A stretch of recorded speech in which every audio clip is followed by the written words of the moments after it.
Shalom, perkenalkan nama saya Neni Dahyani. Saya adalah seorang ibu rumah tangga. Saya juga seorang istri yang sangat dikasihi oleh suami saya. Dan saya juga seorang mami dari 2 anak.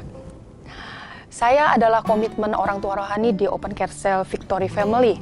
Hati saya sangat mengasihi jiwa-jiwa. Saya juga melayani saat ini di gereja anak di Treasureland sebagai tim pengajar. Di pertengahan tahun 2021, saya mengalami kegelisahan yang sangat hebat sekali di jiwa saya. Dan saya nggak tahu itu penyebabnya apa. Mengenai kegelisahan ini saya share ke suami saya sambil nangis waktu itu. Saya ingat sekali pada waktu itu suami saya ditemani anak laki-laki kami. Saya didoakan sama suami saya. Dengan kondisi seperti itu karena saya nggak bisa berdoa gitu.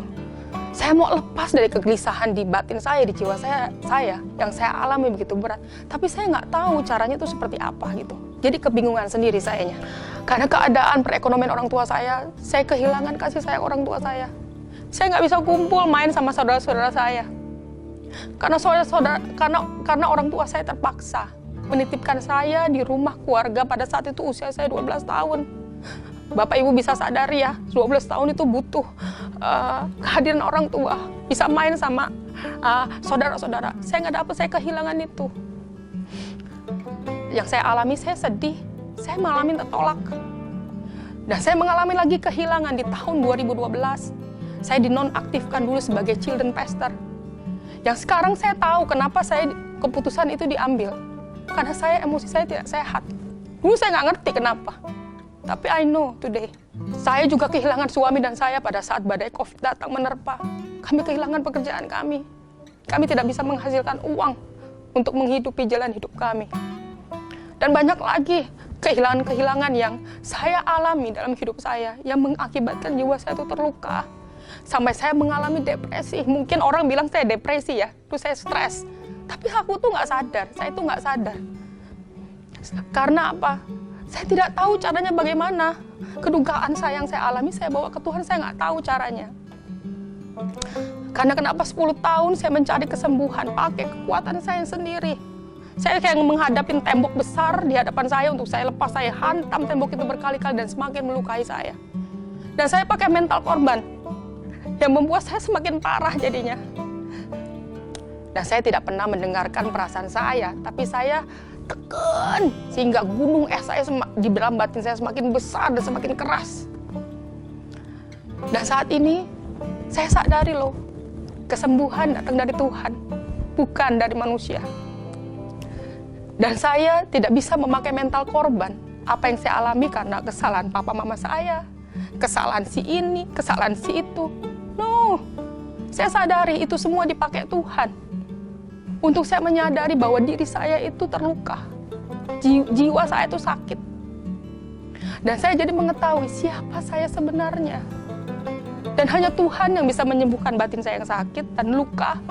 Bukan obat-obatan untuk menahan rasa sakit di jiwa yang berdampak tubuh saya jadi sakit. Sampai akhirnya Tuhan baik sama saya. Dia membuat mata saya memperhatikan Apostle Indri. Di setiap pertemuan fellowship night waktu itu dan di setiap pertemuan kepemimpinan, saya memperhatikan ada yang berubah dari sisi kemanusiaan Apostle Indri. Saya lihat beliau tuh begitu tenang, bisa diem. Waktu orang berbicara, beliau bisa mendengarkan dengan penuh perhatian. Yang saya kenal, Apostle Indri tidak seperti itu dulunya. Inilah yang membuat saya tergerak, hati saya tuh punya kerinduan mau ketemu beliau secara pribadi. Dan dalam pertemuan itu saya merindukan, saya mau alami apa yang Apostle Indri alami. Karena saya kan mengalami kegelisahan dalam diri saya. Akhirnya terjadilah di pertemuan pertama pada bulan Januari tahun 2022. Saya diajarkan bagaimana saya mengenal perasaan saya. Saya dituntun membaca bagian perkenalan sampai bab 1. Menjadi Kristen yang dewasa dan emosinya sehat. Dari buku Emotional Healthy Spirituality dari Victor Cassaro, air mata saya tuh waktu itu nangis keluar, saya nggak bisa tahan. Dan saya tahu waktu itu Tuhan hadir. Karena sudah lama sekali saya tidak mengalami hadirat Tuhan selama 10 tahun lamanya. Kalau saya tarik mundur ya ke belakang bagaimana perjalanan saya di selama 10 tahun itu, saya tetap rajin datang beribadah. Saya bahkan memimpin pertemuan Care Cell. Saya berdoa, baca firman, saya baca buku yang diminta dibaca, saya doa, saya nyembah Tuhan. Tapi saya nggak bisa pungkiri, saya nggak ngalamin hadirat Tuhan di setiap aktivitas kekristenan saya. Dan saya frustasi gitu loh. Kenapa? Apa yang terjadi sama saya? Disinilah saya mulai memperhatikan dan mendengarkan perasaan saya yang selama bertahun-tahun saya abaikan. Saya juga mendapatkan kesadaran mengenai kondisi batin saya. Karena pada saat air mata saya terus ngalir deras, saya nggak bisa tahan loh. Saya mau tahan tapi nggak bisa. Apostel Indri tanya, dia tanya pelan banget. Neni, apa yang kamu rasain? Waktu saya bilang, saya capek. Saya capek, Apostel. Hanya kata itu yang keluar waktu Apostel Indri tanya. Saya pulang dari pertemuan tersebut, saya mengalami kelegaan di batin saya. Karena saya tahu ternyata akar permasalahan hidup saya ternyata berasal dari emosi saya nggak sehat. Emosi yang terbeban berat yang saya bawa bertahun-tahun. Dan yang herannya pada saat pertemuan itu, saya tuh heran banget. Karena pada pertemuan itu saya nggak ngalamin takut sama Apostel Indri. Saya bisa duduk tenang di hadapannya. Dan saya bisa aman. Kenapa? Karena saya bilang saya nggak takut. Karena bertahun-tahun saya sangat takut sama beliau. Itu saya amazed. Dan saya tahu itu Tuhan. Selama 3 bulan saya alami mujizat waktu saya terima undangan Tuhan untuk mendekat pada Tuhan day by day. Sesuai Mazmur pasal 37 ayat 7a. Nantikanlah Tuhan dengan hati yang tenang. Tunggulah dengan sabar sampai Dia bertindak. Inilah basis kenapa praktek solitude and silent dan Mazmur 46 ayat 11. Tuhan berkata loh, diamlah dan ketahuilah bahwa akulah Allah. Saya dibebaskan dari ketergantungan minum obat Panadol merah. Karena saya bisa minum sehari 4-5 tablet. Saya tuh nggak sadar loh, pada saat saya lagi menikmati kebersamaan sama Tuhan, di bulan Maret selesai saya ibadah di ibadat Treasureland, saya ada yang bisikin, kayak Tuhan bisikin ke saya, Neni, kamu udah bebas loh nggak minum obat Panadol lagi.